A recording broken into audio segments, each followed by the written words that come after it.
O Kremlin está penetrando ativamente na política da Europa, formando inúmeras redes pró-Rússia, inclusive por meio dos mecanismos da chamada diplomacia cultural. Ele financia organizações e fundações em todo o mundo. Histórias, cultura, ortodoxia, diáspora de língua russa, tudo isso é apenas um recurso para a obtenção de benefícios. Segundo dados da Comissão Europeia e dos Serviços Especiais Nacionais dos países da União Europeia, a Rússia utiliza sistematicamente essas iniciativas humanitárias e culturais no âmbito de operações híbridas contra a da Europa. Como funciona a rede do mundo russo na União Europeia? Por que a influência cultural de Moscou afeta a opinião pública na Europa? E qual é a ligação entre a ópera russa e a guerra?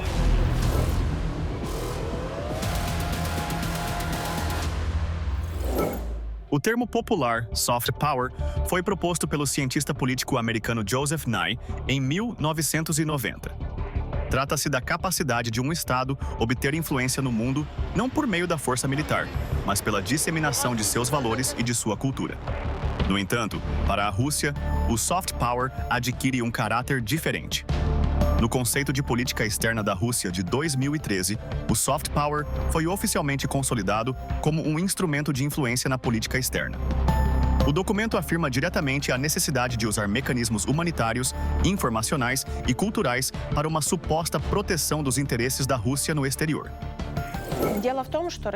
O ponto é que a propaganda russa é, claro, um conjunto de fenômenos, um conjunto de instrumentos. Trata-se tanto de influência direta, por meio das redes sociais, de diplomatas, de chefes de Estado, quanto, ao mesmo tempo, da cultura, que também é um instrumento da propaganda russa. A Rússia tenta, por meio de sua cultura, que continua sendo difundida por todo o mundo, retratar-se como libertadora, como uma nação heróica. O mais perigoso, provavelmente, é quando a cultura russa tenta colocar ucranianos e russos no mesmo nível, como se ambos fossem vítimas da agressão, ignorando completamente o fato de que a Rússia é o agressor. Foi ela quem iniciou essa guerra. Ela as conduz desde 2014, omitindo totalmente essas circunstâncias.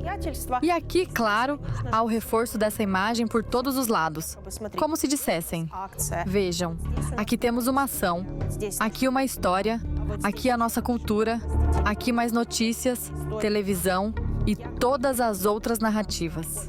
E o nosso suposto heroísmo agora no campo de batalha.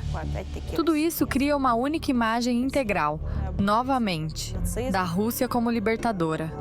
Da Rússia que luta contra o nazismo e, possivelmente, até contra o Ocidente. Porque também é possível falar do fato de que a Rússia, em alguns países europeus, tenta incitar sentimentos anti-ocidentais e anti-União Europeia. Como se dissesse: por que vocês precisam se unir uns aos outros? Por que precisam dessa coalizão que obriga vocês a apoiar um suposto nazismo na Ucrânia? Se vocês podem ficar sozinhos, podem tomar decisões de forma independente. Ao inserir essas ideias, a Rússia, além de sua própria propaganda e da promoção de suas posições, também cria uma propaganda anti-ocidental. E essas narrativas funcionam reforçando umas às outras.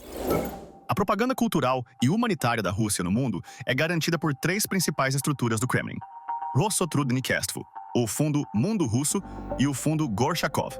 Todas elas são financiadas pelo Orçamento Federal da Rússia e estão estreitamente ligadas à administração do chefe do Kremlin, utilizando, inclusive, as possibilidades do status diplomático. Antes de tudo, na Europa, elas realizam trabalho subversivo e propagandístico. A Rossotrudnichestvo assumiu o papel de sucessora da antiga Sociedade de toda a União para a ligação cultural com o exterior soviética.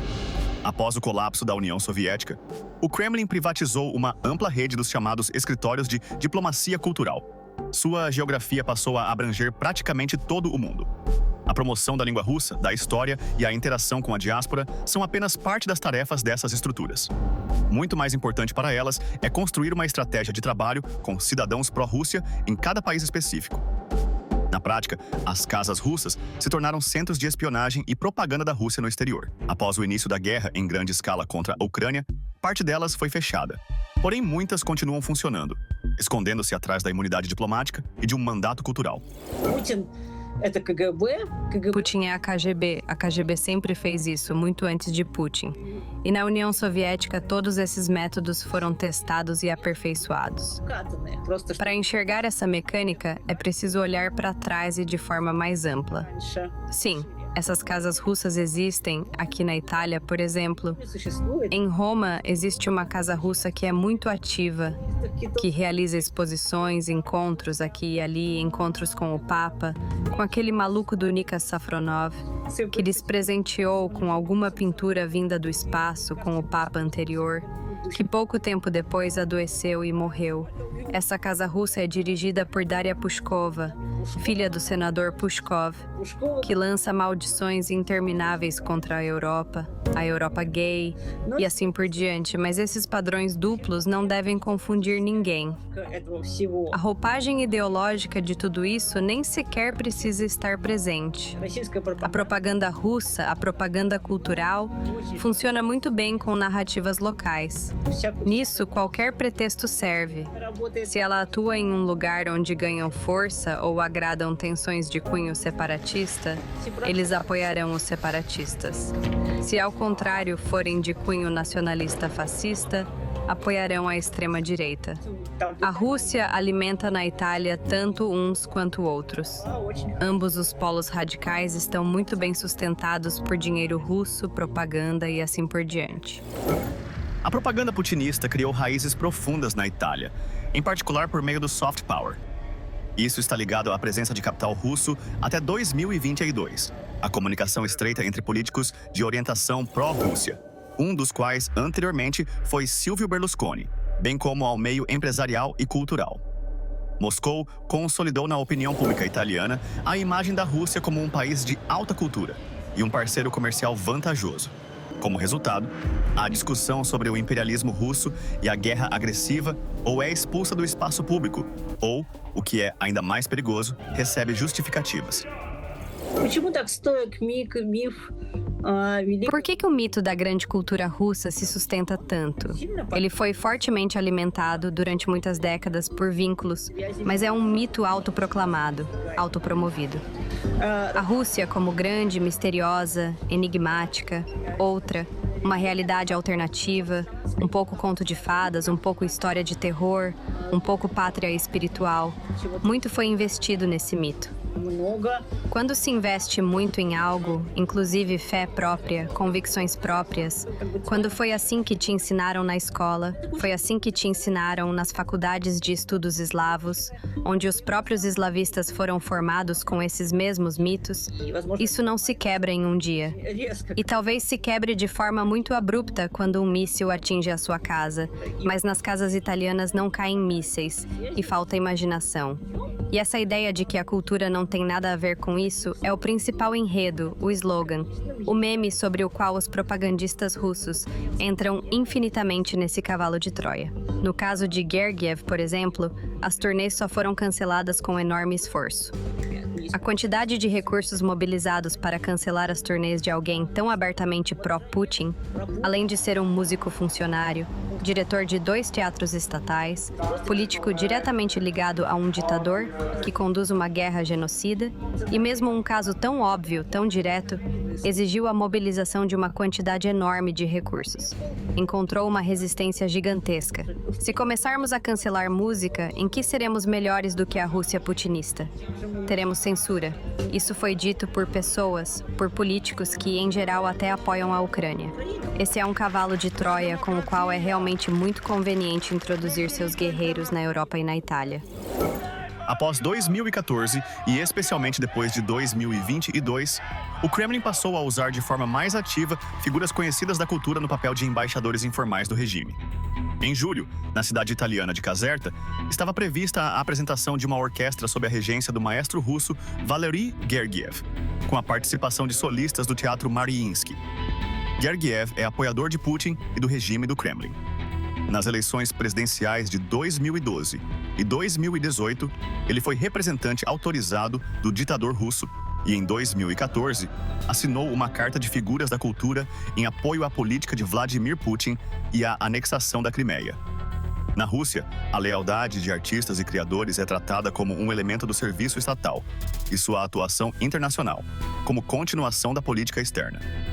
No início de março de 2022, Gergiev se recusou a condenar publicamente a agressão russa, após o que foi afastado do cargo de maestro principal da Orquestra Filarmônica de Munique, bem como de colaborações com várias outras instituições na União Europeia.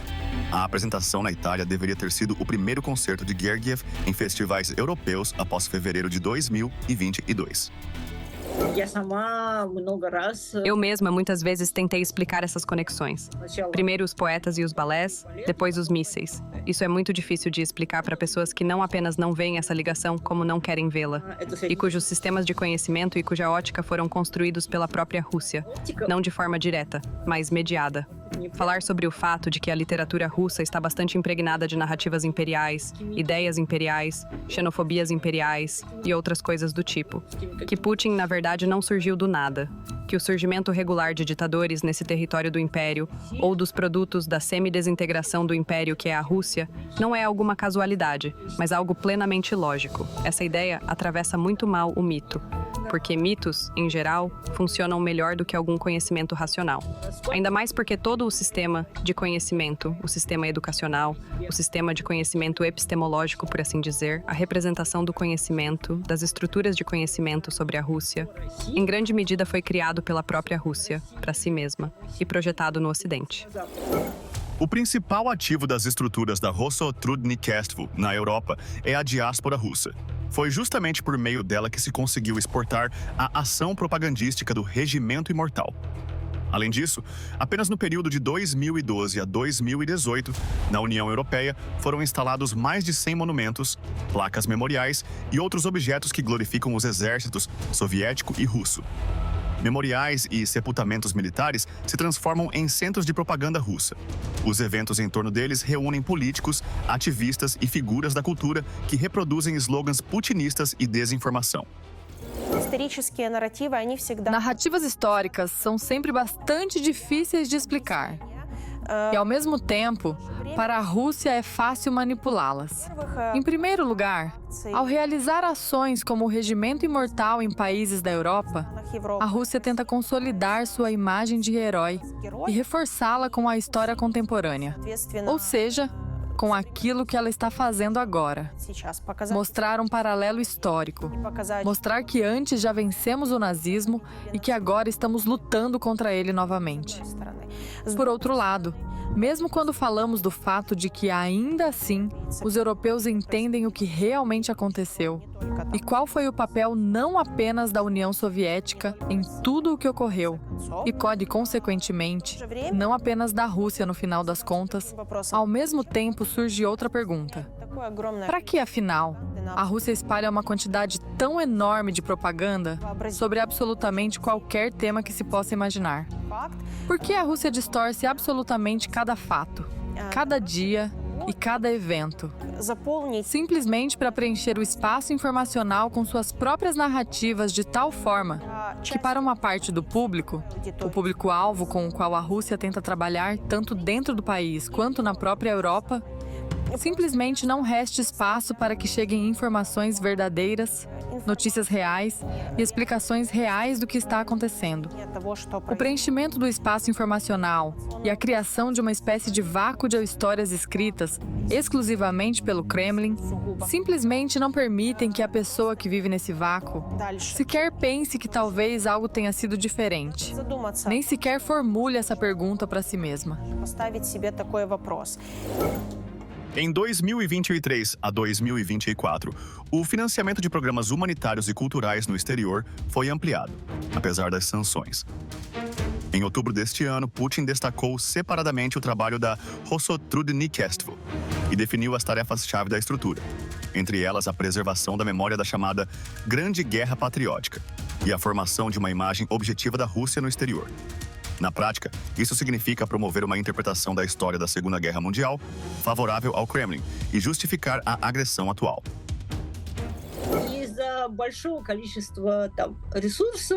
Por causa da enorme quantidade de recursos investidos nisso, e agora eles parecem ter sido quase dobrados, eu li o orçamento. Eles alcançam muita gente de diferentes maneiras. Mesmo a existência de sanções, por exemplo, não impediu a Russia Today de colocar seus banners no ano passado nos arredores de Milão e em outras grandes cidades. Banners com a frase: "Escondem de vocês a verdade, nós vamos contar, RT". Isso é algo sancionado, uma violação direta da legislação. E quantos desses eventos existem? Todo tipo de apresentações culturais, livros. Há agentes permanentes, atores ativos, italianos que se ocupam de tudo isso, nós os conhecemos. Ativistas e políticos euro-radicais chegaram até a fazer um mapa, chamado A Peste Putinista, com diferentes eventos propagandísticos realizados, com exibições de filmes sobre o Donbas, com apresentações de livros. Tudo isso embalado, muitas vezes, de forma bastante neutra, literária ou cinematográfica. E me parecia que um número enorme desses eventos tinha conseguido ser cancelado. Escrevemos, reclamamos, mostramos por que se trata de eventos de propaganda, mas na realidade eles são contados às centenas. E tudo isso se sustenta em uma rede muito, muito fina de contatos pessoais, que não se constrói em um dia nem em uma década. E a penetração desse povo, infelizmente, é profunda e ainda não foi plenamente compreendida. Embora essa compreensão esteja chegando rapidamente, quanto mais drones passam a circular de forma visível sobre bases militares europeias. Eu diria assim. A influência cultural e as operações informacionais muitas vezes antecedem formas mais agressivas de pressão. Afinal, o soft power reduz a sensação de ameaça e cria um pano de fundo de presença normal da Rússia. A Alemanha é um dos exemplos mais ilustrativos. O Departamento Federal de Polícia Criminal da Alemanha registrou mais de 1.000 casos de voos de drones suspeitos desde o início do ano. Na maioria das vezes, eles aparecem sobre instalações militares, aeroportos e infraestruturas críticas. Ao mesmo tempo, na Alemanha planejam fechar a Casa Russa, em Berlim. Seu status, de forma semelhante ao Instituto Goethe em Moscou, é regulado por um acordo germano-russo de 2011. Ele continua em vigor e prevê que a Alemanha pague anualmente 70 mil euros de imposto imobiliário pelo complexo na Friedrichstraße. Não pode ser que esse órgão de propaganda continue recebendo dinheiro nosso, enquanto os russos o utilizam para conduzir uma guerra informacional contra nós. Robin Wagner, deputado do Bundestag. Acho que está na hora de começar a preparar a Europa para o fato de que, se continuar apoiando a cultura russa e falando de forma direta, deixar entrar em sua casa a arte russa, que também carrega diferentes narrativas da propaganda russa. Se permitir que em seu país atuem casas russas, sejam realizadas exposições de fotografias russas, pinturas, artistas, cinema ou qualquer outra coisa, então essa parte da cultura russa, que se mostrou tão claramente na Ucrânia por meio de toda a destruição e do sofrimento que ela traz, pode, infelizmente, chegar à sua casa. Nós temos balés, cultura, vejam como somos um povo cultural, espiritual, especial. Estamos em guerra, fomos obrigados. E, no geral, ninguém quer guerrear. Paz, esperamos pela paz. Isso também é explorado. Tipo, nos forçaram, tivemos que fazer isso. Mas isso também, não sei, Hitler usava exatamente as mesmas narrativas. Todos os agressores sempre, e todos os violentadores, abusadores até no nível familiar, sempre dizem: nos forçaram, nos obrigaram, nos provocaram. Nunca somos o agressor, somos sempre vítimas das circunstâncias ou de outra coisa. E por isso surgem todo tipo de filmes propagandísticos sobre os nossos pobres meninos, que lá, entre aspas, estão lutando, sentados nas trincheiras. Na verdade, eles não queriam nada disso, e todos querem paz. E todos querem paz com todas as forças. Por isso, a tarefa da Rússia é, claro, normalizar, encobrir a sua agressão, normalizar a sua agressão. E, em certo sentido, tornar a Europa e os eleitores indefesos, suprimir a imunidade natural que surge diante do perigo, suprimir a sensação de ameaça. A diplomacia cultural russa é parte de uma estratégia híbrida sistêmica, voltada para minar a confiança, fragmentar as sociedades e enfraquecer a vontade política dos países da União Europeia.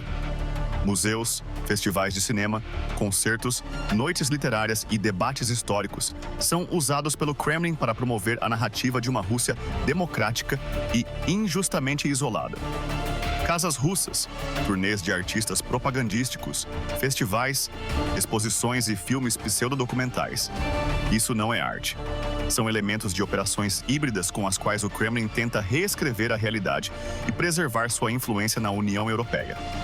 Por meio do soft power, a Rússia busca encobrir seus crimes de guerra na Ucrânia e sua expansão posterior para o Ocidente.